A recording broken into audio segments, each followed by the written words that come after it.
Hello everyone, welcome back. तो एक नई क्लास में आपका स्वागत है। और लास्ट क्लास में हम लोगों ने कुछ इस तरह की बातें शुरू करी थी कि एक चार्ज पार्टिकल है, उसको एक मैग्नेटिक फील्ड में धक्का दे दो, फेंक दो, कुछ भी कर दो तो उसका पाथ किस तरह का होता था, क्या क्या उस पर फोर्सेस लगते थे, किस तरह से हम लोग क्यू वी क्रॉस बी को अप्लाई करते थे, है ना। उसके हेल्प से हम लोग जो पाथ है उसको कैलकुलेट कर रहे थे।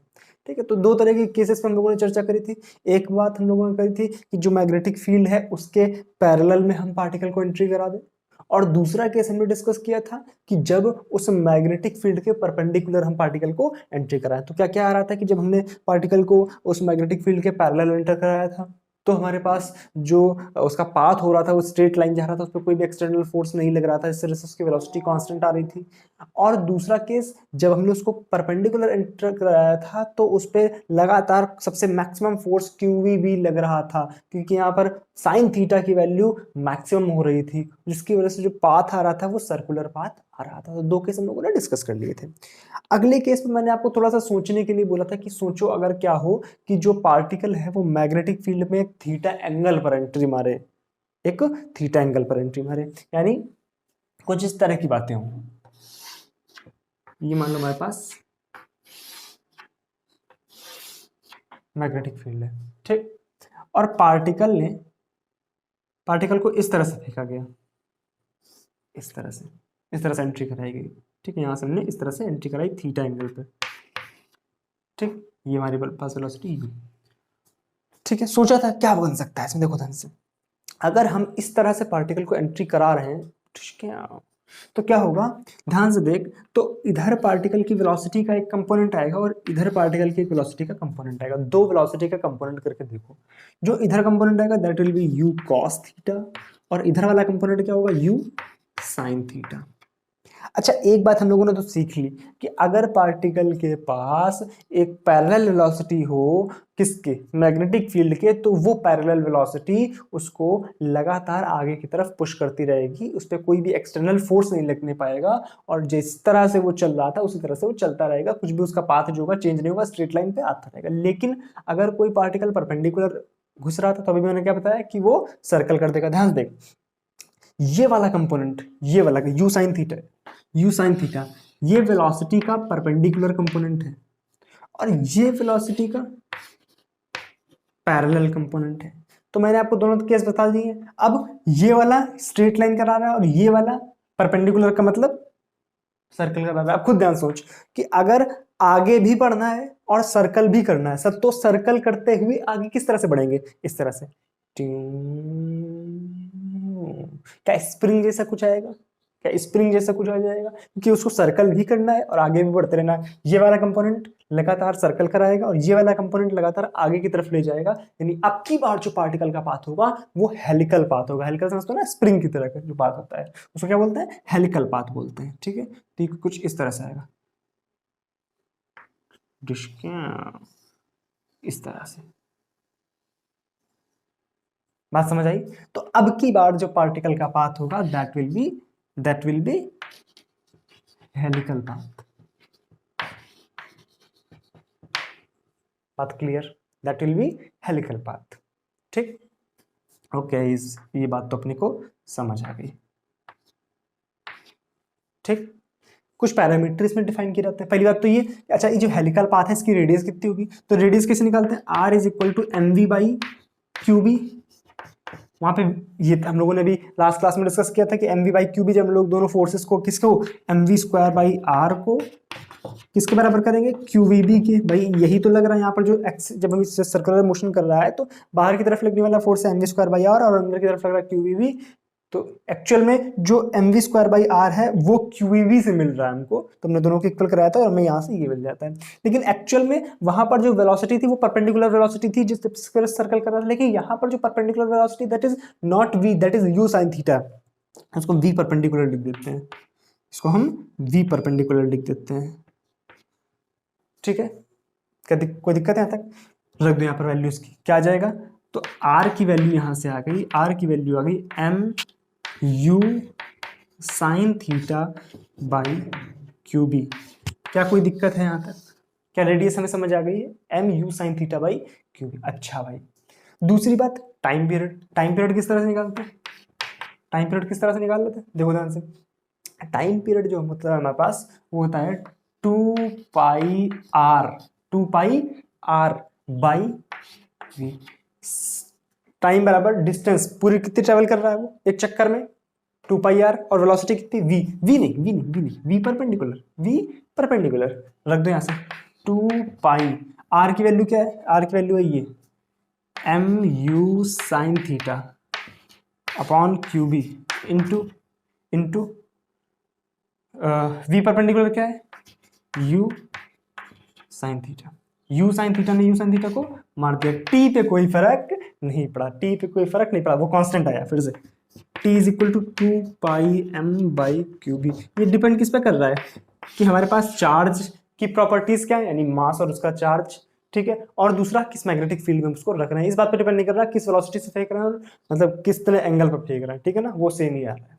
ठीक है, अगली चीज में क्या निकाल सकते हैं हम लोग, अगली चीज निकाल सकते हैं पिच। पिच क्या होती है, वो वाली पिच नहीं होती है, कौन सी, क्रिकेट की पिच नहीं, यहाँ पे जो पिच का मतलब है वो ये है कि दो चक्करों के बीच, मतलब जो स्प्रिंग्स है ना, तो उसमें एक चक्कर ये एक चक्कर ये, इन दोनों के बीच की डिस्टेंस क्या है। पहली बात तो ये कि इसमें जो भी पिच आएगी वो कांस्टेंट होगी, क्योंकि इस तरफ की जो वेलोसिटी है वो कांस्टेंट है। मैंने भी आपको बताया कि अगर हम लोग किसी मैग्नेटिक फील्ड के पैरेलल वेलोसिटी देते हैं तो वो वेलोसिटी उसको एक स्ट्रेट लाइन पाथ में ले जाती है, और मेन इंपॉर्टेंट बात उसका एक्सेलरेशन जीरो होता है, मतलब उस पर कोई एक्सटर्नल फोर्स नहीं लग रहा होता है। जब एक्सटर्नल फोर्स नहीं लगेगा तो इधर की जो तरफ जो हमारे पास डिस्टेंसेस आएंगी वो सेम आएंगी, इसमें कोई फर्क नहीं पड़ेगा, इसकी पिच जो आएगी वो सेम आएगी, कांस्टेंट वेलोसिटी से चल रहा है।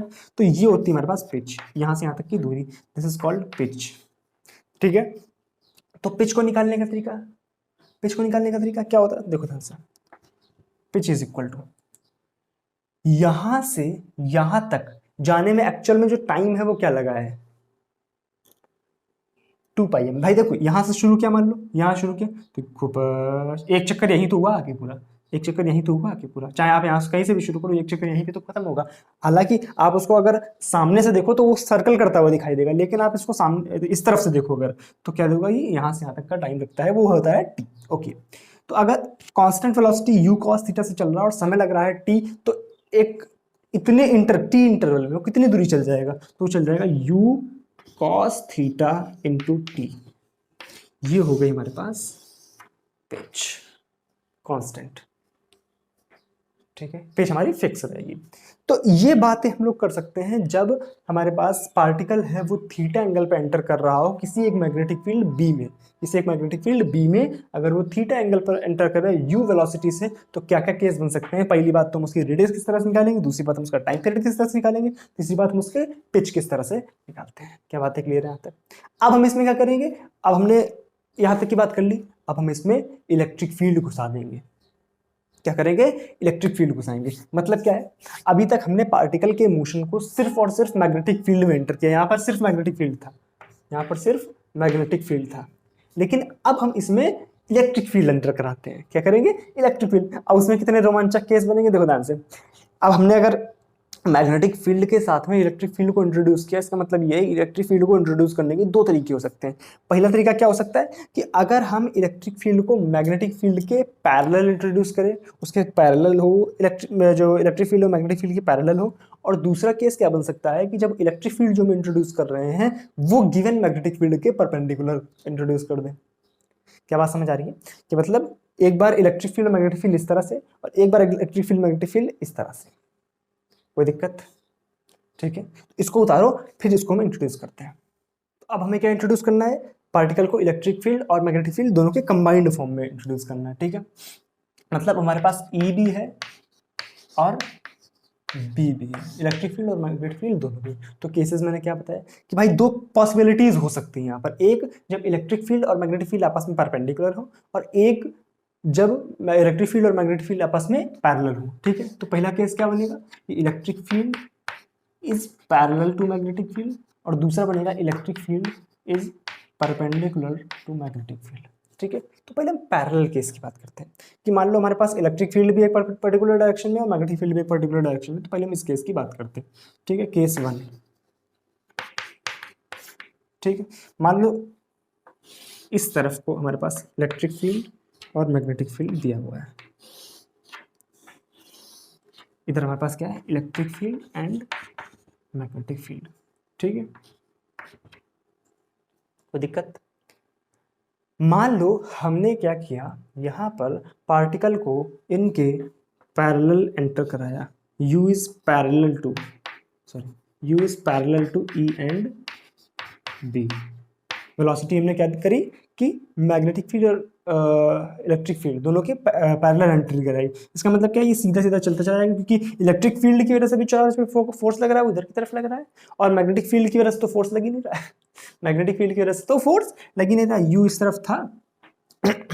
लास्ट सिनेरियो में जो हमने बातें करी थी वो ये करी थी कि जब हम एक चार्ज को, यहाँ चौक लग गई, एक चार्ज को हम मैग्नेटिक फील्ड में एंटर करा रहे थे तो क्या हो रहा था, उस पर वो आगे की तरफ बढ़ता जा रहा था उसी कांस्टेंट वेलोसिटी से, उस पर कोई फोर्स नहीं लग रहा था। लेकिन इस बार क्या होगा, इस पर फोर्स लगेगा, उसके पास एक एक्सीलरेशन होगा। इस बार एक कांस्टेंट वेलोसिटी से नहीं जाएगा, इस बार एक एक्सीलरेशन से जाएगा, और एक्सीलरेशन क्या होगा, QE/m क्या बात समझ आई है, QE/m।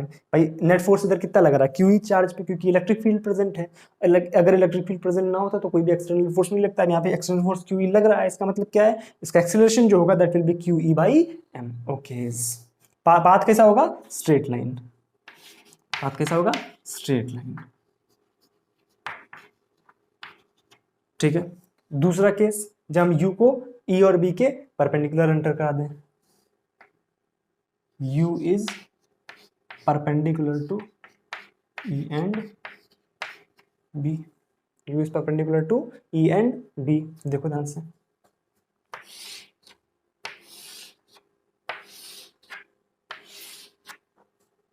ठीक, ये U है। बहुत ध्यान से देखो, क्या चीज, बहुत ध्यान से देखो, तो हमने जो इनिशियल वेलोसिटी दी वो वाई डायरेक्शन में दी, मतलब परपेंडिकुलर डायरेक्शन में दी। इधर साइड हमारा E एंड B है, इधर साइड हमारा E एंड B है।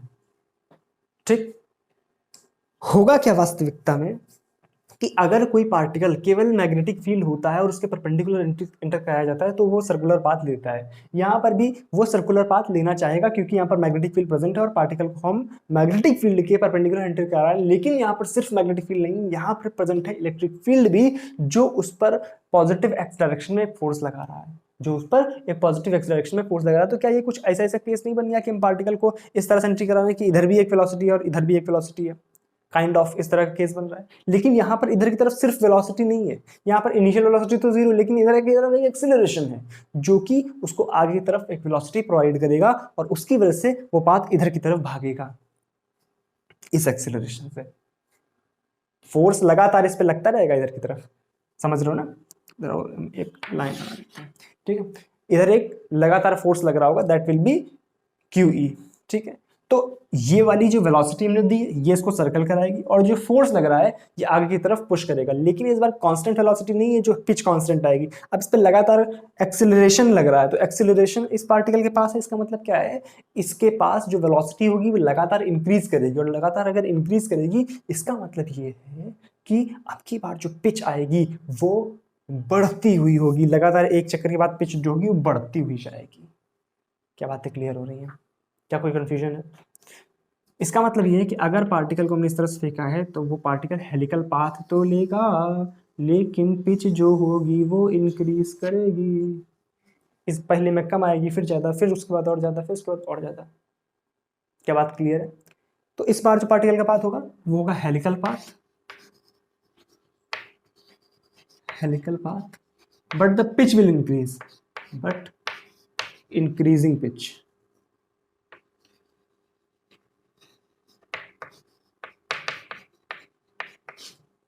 बात क्लियर?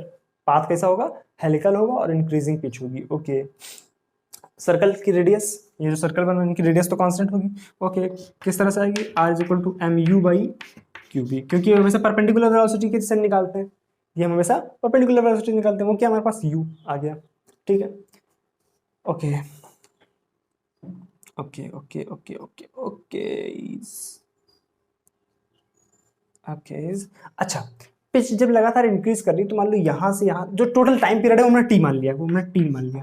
ठीक है, टाइम पीरियड, भाई टाइम पीरियड तो टाइम पीरियड होता है, ठीक है, वो तो कांस्टेंट होता है। ठीक, ओके, तो ध्यान से सोचो कि यहाँ टाइम पीरियड की वैल्यू क्या होती है, अभी बात करी थी 2πm/QB। ठीक, यहां से यहां तक मान लो जो दूरी है दैट इज पिच P1, ठीक है, यहां से यहां तक पिच P2, इसी तरह से आगे P3। तो इनकी वैल्यूज भी आप निकाल सकते हो। P1 की वैल्यू कितनी आएगी, P1 की वैल्यू कितनी आएगी, देखो ध्यान से। ये दूरी निकालने के लिए हम सिंपल सा भाई equation of motion S is equal to UT plus half A T square. UT, U क्या है, जीरो, इधर की तरफ कोई इनिशियल वेलोसिटी नहीं यानी जीरो, यानी P1 is equal to half A T square. A क्या है, एक्सेलरेशन, एक्सेलरेशन की वैल्यू क्या है, Q E by M, Q E by M half A T square. यहां से यहां तक का टाइम कितना लग रहा है, यहां से यहां तक का टाइम कितना लग रहा है, टी स्क्वायर। पक्का, कोई दिक्कत। अच्छा, यहां से यहां तक का टाइम कितना होगा, 2t। यहां से यहां तक का टाइम कितना होगा, 2t। लेकिन जरूरी नहीं कि यहां से यहां तक का भी t हो। इस बात समझने की कोशिश करना। देखो किस तरह से करेंगे, जब पिच हम 2 निकालेंगे तो P2 किस तरह से आएगा, हाफ ए,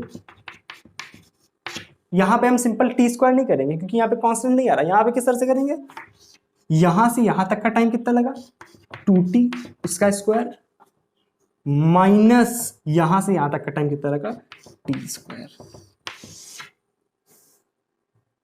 समझ आ रहा है ना कि यहां से यहां तक का टाइम कितना, 2t, और यहां से यहां तक का टाइम कितना, t। स्क्वायर में खेल है यहाँ पर, स्क्वायर में। यहाँ पर आपका लीनियर टर्म नहीं है, उसमें क्या था, लीनियर टर्म था तो हम कह सकते थे यहाँ का भी t, यहाँ का भी t। यहाँ पर जो रिलेशन बन रहा है s is equal to ut plus half A T square है, तो यहाँ पर एक स्क्वायर का भी रिलेशन है। तुम डायरेक्ट ये नहीं बोल सकते कि यहाँ का भी t, यहाँ का भी t, अगले का भी t, नहीं, यहाँ पर एक स्क्वायर का रिलेशन है। इसका मतलब क्या है, यहाँ का t, यहाँ से यहाँ तक का 2t, तो यहाँ का निकालना होगा तो हम इस तरह से करेंगे। बात समझ आ रही, क्योंकि यहाँ पर उसमें क्या था, ये टर्म नहीं था, उसमें ये टर्म नहीं था क्योंकि एक्सप्रेशन जीरो था, तो हम डायरेक्ट t यहाँ का, फिर t यहाँ का, फिर t यहाँ का कर सकते थे, लेकिन इसमें नहीं कर सकते हैं। समझ आ रहा है ना, क्यों नहीं कर सकते, कि इसमें स्क्वायर का रिलेशन आ रहा है, ठीक है, डायरेक्टली नहीं घटेगा, यहाँ पे स्क्वायर से घटेगा। तो भी देखो स्क्वायर से घटाया, ठीक है, कोई दिक्कत, पक्का। तो ये बात हमने करी, ओके, ये बात हमें क्लियर हो गई, ठीक है। अब इसमें और क्या हो सकता है, और क्या हो सकता है, हमने पैरेलल एंटर करा दिया, हमने परपेंडिकुलर एंटर करा। तीसरा केस क्या बन सकता है कि हम इसको किसी थीटा एंगल पे एंटर करें। खुद करोगे अब उसको, कैसे करोगे, देखो ध्यान से, कि मान लो ये हमारे पास मैग्नेटिक फील्ड और इलेक्ट्रिक फील्ड है,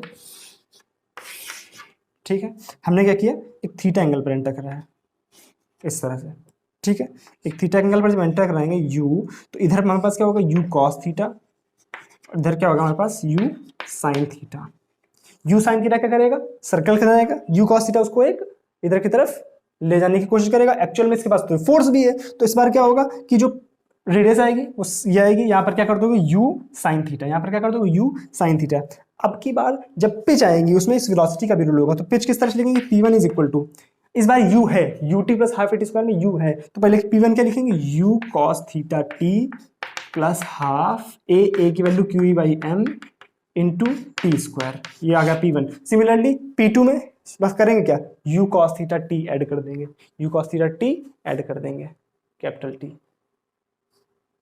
कोई दिक्कत, इस तरह से हमने तीनों केस डिस्कस कर लिए, सब समझ आ गया होगा, इजी है बिल्कुल, क्योंकि आपको ये अगर समझ आ गया तो इसमें क्या है, सिंपल कंपोनेंट डिफर करने हैं कि इस तरह का बात हम लोग पहले कर चुके हैं, ठीक है। तो ये हमने बात करी, एक पार्टिकल है उसको मैग्नेटिक फील्ड में और इलेक्ट्रोमैग्नेटिक फील्ड है उसके पैरेलल एंटर कराते हैं। अब अगर हम उसको परपेंडिकुलर एंटर करें तो क्या होगा, समझ रहे हो ना मेरी बात, कि अब उसको हम मतलब मैग्नेटिक फील्ड इस तरह से मान लो, इलेक्ट्रिक फील्ड इस तरह से मान लो, और इसके परपेंडिकुलर मान लो इस तरह से एंटर करा रहे हैं, ठीक।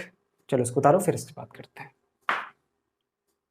तो अब हम क्या करेंगे, पार्टिकल को इस तरह से मतलब एंटर क्या कराएंगे, हमारे पास जो मैग्नेटिक फील्ड और इलेक्ट्रिक फील्ड है वो आपस में परपेंडिकुलर है, पार्टिकल को हम सिर्फ वहां पे छोड़ देंगे तो अपने आप देखते हैं क्या करता है, मतलब एक तरह से एंटर भी कराया है बट उसको हमने छोड़ दिया है नॉर्मली। देखो क्या होता है, E is perpendicular to B, है ना, ये केस बना हमारे पास। तो मान लो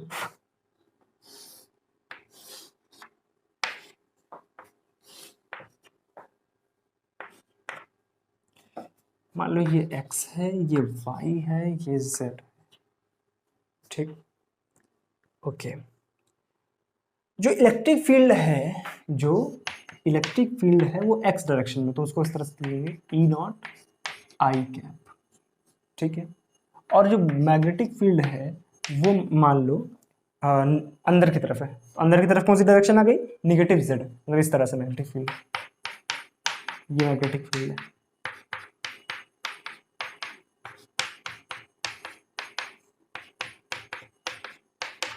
ठीक है। तो मैग्नेटिक फील्ड क्या आ गया, minus B naught K cap, कोई दिक्कत। और जो चार्ज पार्टिकल है वो मान लो हमने यहां पर रखा, ये हमारे पास क्यू है, ये हमारे पास क्या है, क्यू है, और इसका मास कितना है, एम है, ठीक है। ओरिजिन पे हमने रखा, ठीक है। इलेक्ट्रिक फील्ड इस डायरेक्शन में है, इस डायरेक्शन में क्या हमारे पास इलेक्ट्रिक फील्ड है, ठीक है, ई नॉट। अब वो ध्यान से सोच कि अगर हम पार्टिकल को एक इलेक्ट्रिक फील्ड में, अभी भूल जाओ मैग्नेटिक फील्ड है, मान ले कि मैंने बोला कि हम पार्टिकल को एक इलेक्ट्रिक फील्ड में छोड़ देते हैं, तो इलेक्ट्रिक फील्ड क्या करेगा, उस पार्टिकल को अपनी डायरेक्शन में ले जाने की कोशिश करेगा। तो हमारे पास पार्टिकल के पास एक इस तरफ को एक वेलोसिटी आने की कोशिश करेगी क्योंकि इलेक्ट्रिक फील्ड है। और अगर पार्टिकल के पास एक वेलोसिटी है और वो परपेंडिकुलर है मैग्नेटिक फील्ड के, तो क्या उस पर क्यू वी क्रॉस बी से मैक्सिमम फोर्स क्यू वी भी लग जाएगा। तो जैसे ही पार्टिकल के पास इधर की तरफ एक वेलोसिटी आने की कोशिश करेगी, मैग्नेटिक फील्ड उस पर क्यू वी क्रॉस बी लगा देगा, और वी अगर इधर की तरफ आने की कोशिश करेगा, बी अंदर की तरफ, तो क्यू वी क्रॉस बी ऊपर की तरफ, ऊपर की तरफ एक फोर्स लगेगा उस पर। तो दो फोर्स लग रहा है उस पर, एक इधर की तरफ क्यू ई और ऊपर की तरफ क्यू वी क्रॉस बी। इस इंस्टेंट पर जैसे ही यहाँ पर ही आया है, तो जैसे ही थोड़ा सा बढ़ा है तुरंत उस पर क्यू ई क्रॉस बी से ऊपर की तरफ और क्यू ई से इधर की तरफ फोर्स लगा। इसका मतलब क्या, उस पर जो इनिशियल वेलोसिटी मिलेगी वो कुछ इस तरफ को मिलेगी, वो कुछ इस तरफ को मिलेगी। तो मान लो कुछ इस तरह की वेलोसिटी एक्स वाई प्लेन में है, मान लो कुछ इस तरह से, v is equal to V X I cap plus V Y J cap, ये वेलोसिटी उसको मिल गई, इस तरह इनिशियल वेलोसिटी ये हो गई, ठीक है, ओके। अब इसमें नेट फोर्स कितना लगेगा, नेट फोर्स जो लगेगा that will be both summation of Q E electromagnetic force plus Q V cross B. इसका एक पर्टिकुलर नाम भी होता है, इस पर्टिकुलर फोर्स का टोटल जो फोर्स आता है, इस पर्टिकुलर फोर्स को बोलते हैं हम लोग लॉरेंज फोर्स। क्या बोलते हैं, लॉरेंज फोर्स, लॉरेंज फोर्स, ठीक है। तो उस पर टोटल लॉरेंज फोर्स एक्ट करेगा, ओके। लिखो क्या आ जाएगा, F is equal to Q, E की वैल्यू क्या है, E naught I cap plus Q V cross B, V क्या है, V X I cap plus V Y J cap cross B कितना है, minus B naught K cap, तो minus आगे कर लो, minus B naught K cap, ठीक है। सॉल्व करो क्या आ जाएगा, F is equal to Q E naught I cap minus Q I cross के क्या होता है, ये आप लोग सीखे होंगे है ना, आई जे के, आई जे के, आई क्रॉस के क्या होगा, माइनस जे, यानी यहां पर आ जाएगा V X B naught minus J, इसका मतलब यहां पर एक प्लस आ जाएगा, ठीक है।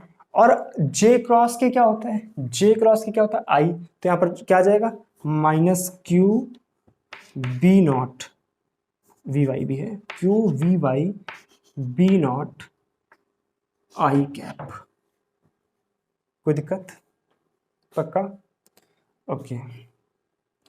इन दोनों को साथ में कर लो, क्या आ गया फोर्स हमारे पास, फोर्स आ गया हमारे पास Q E naught minus Q V Y B naught I cap plus Q V X B naught J cap, ठीक है। ये हमारे पास नेट फोर्स आ गया, यानी कुछ जो नेट फोर्स है वो एक्स डायरेक्शन में इतना है और वाई डायरेक्शन में नेट फोर्स इतना है, ठीक है। ये किसकी वजह से आ रहा है, ये और ये आ रहा है मैग्नेटिक फील्ड की वजह से, लेकिन मैग्नेटिक फील्ड का एक कंपोनेंट जो है वो एक्स डायरेक्शन में भी एक्ट करेगा, ठीक है। तो ये हमारे पास नेट फोर्स आ गया। नेट फोर्स को हम किस तरह से लिख सकते हैं, नेट फोर्स को हम लिख सकते हैं इस तरह से, एम ए है ना, तो एम इंटू ए दो डायरेक्शन में होगा, आई में और जे में, क्योंकि फोर्स दो डायरेक्शन में, तो D V X by D T है ना, into I cap plus D V Y by D T J cap है ना, ये आ जाएगा, ठीक। अलग अलग इक्वेट करा दो, x को x से इक्वेट करा दो, y को y से इक्वेट करा दो। ठीक है, इस वाले फिगर को मैं साफ कर रहा हूं।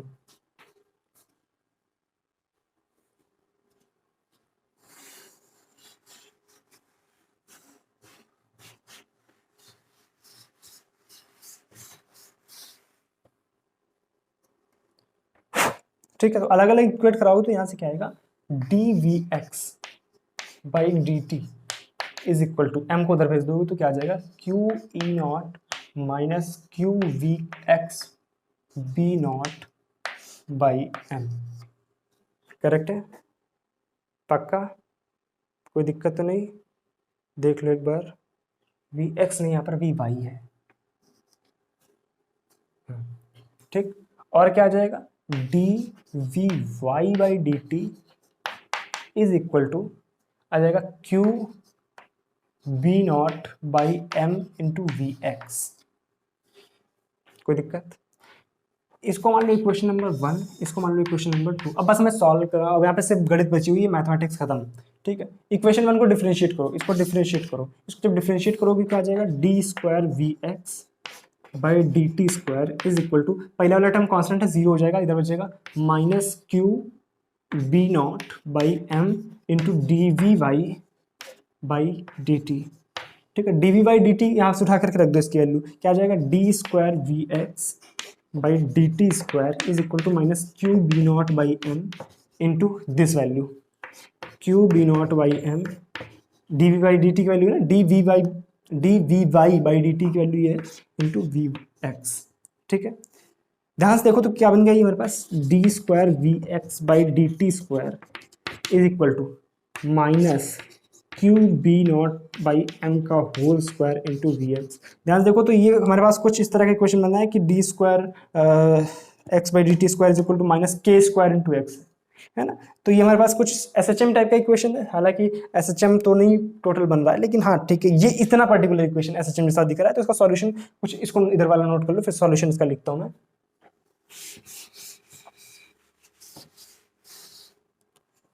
इसका जो सॉल्यूशन आएगा वो कुछ इस तरह का आएगा, किस तरह का आएगा कि V X is equal to A sine omega T plus K X, इस तरह का कुछ बनेगा। तो हम सिंपल क्या लिखेंगे, ए साइन ओमेगा, सॉरी ये हमारे पास क्या है, इसको इस तरह से लिख सकते हैं ना, या इसको हम सिंपल लिख दो ओमेगा स्क्वायर, है ना, इसको ऐसे लिखते हैं ओमेगा स्क्वायर वी एक्स। ठीक है, तो ये एक्चुअल में ओमेगा है, तो यहाँ पे क्या लिख देंगे, ए साइन, एसएचएम का इक्वेशन क्या होता है, ए साइन ओमेगा टी, के एक्स तो 0 होता है एसएचएम में। ठीक है, तो ए साइन ओमेगा टी, ए साइन ओमेगा टी, ठीक है, प्लस फाइव कर सकते हो, वैसे कोई जरूरत नहीं प्लस फाइव करने की। ठीक है, प्लस सम कांस्टेंट मान लो। ठीक, कोई दिक्कत है यहाँ तक, पक्का? ओके, ओमेगा की वैल्यू हमें पता है, हमें निकालनी है कांस्टेंट की वैल्यू। कांस्टेंट की वैल्यू निकालने के लिए हम लगाएंगे इनिशियल कंडीशन। इनिशियल कंडीशन किस तरह से करेंगे, इसको एक बार डिफरेंशिएट करो। इसको अगर हम डिफरेंशिएट करेंगे तो क्या आ जाएगा, D V X by D T, D V X by D T is equal to A cos omega T into omega T का ओमेगा। ठीक है, ये हमारे पास एक्सेलरेशन है एक्स डायरेक्शन में, और एक्स डायरेक्शन में एक्सेलरेशन क्या था, एक्स डायरेक्शन में at T is equal to 0 acceleration X direction that was, चला जाए यहाँ से, अच्छा है। ठीक है, क्या जाएगा, T at T is equal to 0, A X जाएगा हमारे पास Q E naught by M, Q E naught by M, उठा के यहाँ रख दो, टी इज इक्वल टू 0 रखो, ये रख दो, कॉस 0 की वैल्यू 1, क्या जाएगा omega A is equal to, इसकी वैल्यू आ गई Q E naught by M, Q E naught by M. तो ए की वैल्यू यहाँ से कितनी आ गई, ए की वैल्यू आ गई यहाँ से Q E naught by omega M, और ओमेगा की वैल्यू क्या हमारे पास, ओमेगा की वैल्यू क्या है हमारे पास, ये Q B naught by M. तो ए की वैल्यू क्या आ गई, ए की वैल्यू आ गई Q E naught by M into omega की वैल्यू है Q B naught by M, M से एम, क्यू से क्यू कट गया, क्या बचा E naught by B naught, ये आ गई हमारे पास ए की वैल्यू। ठीक, ए की वैल्यू आ गई, ओके, ए की वैल्यू आ गई। थोड़ा सा टाइम लग जाता है कभी कभी इस तरह की चीज़ें निकालने में, इस तरह के क्वेश्चन सॉल्व करने में, बाकी और कुछ कठिन नहीं है, इसमें समय लगता है बस थोड़ा सा। तो हमारे पास Vx क्या आ गया, Vx क्या आ गया हमारे पास, Vx आ गया हमारे पास E naught by B naught into sine, constant मत कराओ मल्टीप्लाई, कोई जरूरत नहीं कराने की, साइन ओमेगा टी। ठीक है, कोई दिक्कत? इसको लिख सकते हैं क्या, dx बाई डी टी, इसको लिख सकते हैं dx बाई डी टी। ठीक है, इंटीग्रेट कर दो, तो x क्या आ जाएगा हमारे पास, E naught by B naught integration sine omega T D T. समय की लिमिट्स 0 से t।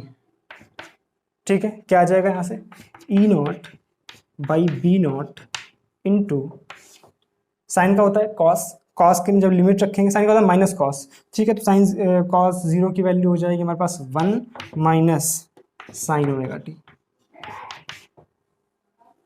ठीक है, तो x क्या आ गया हमारे पास, बाकी सब चीजें मिटा देते हैं। ठीक है,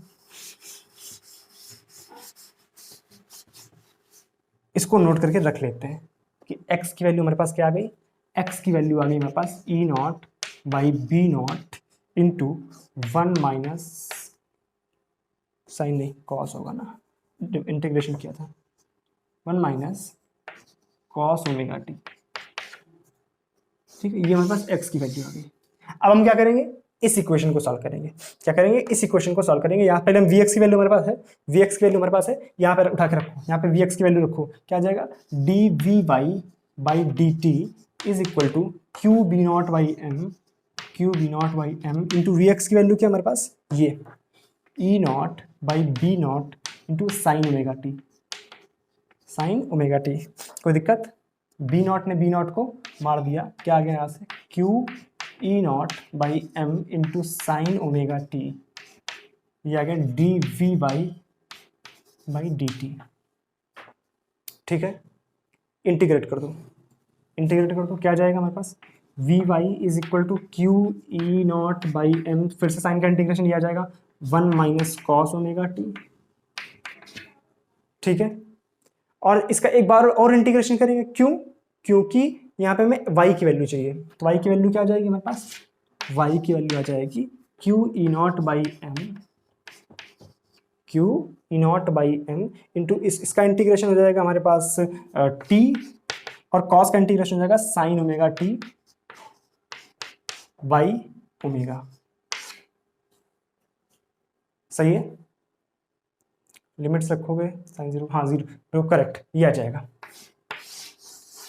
अब बाकी चीजें मत ध्यान दो, सिर्फ ये देखो कि x की वैल्यू ये आ रही, y की वैल्यू ये आ रही, मतलब जो कोऑर्डिनेट्स आएंगे वो x और y के ये आएंगे, यानी समय के साथ में x और y इस तरह से चेंज होगा। अगर आपने कभी देखा हो तो ये जो कंबाइंड इक्वेशन होती है x और y को जब इस तरह से लिखते हैं, that is a equation of cycloid, cycloid क्या होता है, साइक्लॉइड किस तरह का पाथ होता है जो कि सर्कल का एक पॉइंट फॉलो करता है। मान लो ये हमारे पास एक सर्कल है, ठीक है, इस सर्कल पे एक पॉइंट आप मार्क कर दो और सर्कल को इस तरह से रोल कराओ, तो उस पर वो जो पॉइंट मार्क किया हुआ है वो जो पाथ फॉलो करेगा वो होता है हमारे पास साइक्लॉइड। और यहाँ पर जो इसका जो ग्राफ बनेगा, जो साइक्लॉइड दिखाया जाएगा वो कुछ इस तरह से बनेगा, जो साइक्लॉइड आएगा वो कुछ इस तरह का आएगा, देखो ध्यान से, ये हमारे पास x, ये हमारे पास y, साइक्लॉइड कुछ इस तरह का बनेगा, ये हमारे पास साइक्लॉइड है। ठीक है, ये सर्कल पे एक पाथ होता है जो कि सर्कल फॉलो करता है, सर्कल पे एक पॉइंट होता है जो कि पाथ फॉलो कर रहा है जब वो सर्कल रोल कर रहा है। ठीक है, तो ये हमारे पास है साइक्लॉइड।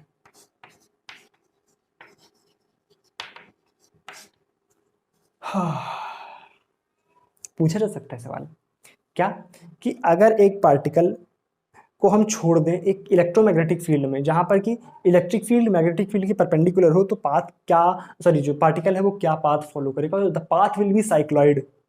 हमने काफी केस डिस्कस किए। पहला केस जब नॉर्मल हमने बात करी कि इलेक्ट्रिक फील्ड और इलेक्ट्रिक फील्ड और मैग्नेटिक फील्ड आपस में पैरेलल है, उस केस में जब पाथ है अगर उसको पैरेलल एंटर कराते हैं तो वो स्ट्रेट लाइन करेगा, एक्सीलरेशन उसका होगा क्यू ई बाई एम।